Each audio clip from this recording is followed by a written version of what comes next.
Ali tu ne vidi nikoga. Ali baš čudno, ja se nikad neću zapunit. Ne. Mora da je tu negdje da pogledam.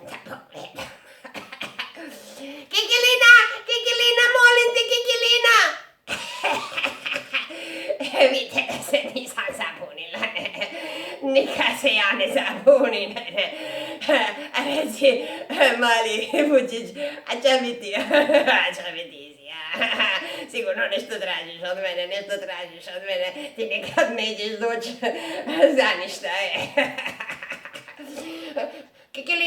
Kikilinac, moj milima Kikilina, imaš neke za jesti, znaš, moj Pikic prijatelj mi je došel i pita me neke za jesti. Mama mu je jutros otišla me neke u šumu i nije se vratila, nemam pojma zake se nije vratila, ali se nije vratila i molim te Kikilinac, hoćeš mi dati neke za jesti da mu dam?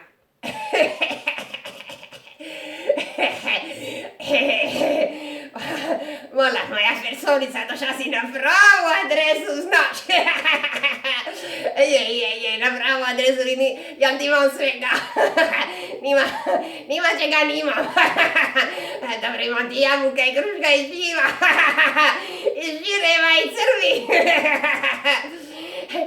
Daj mi jednu jabuku, prosim te, jednu jabuku.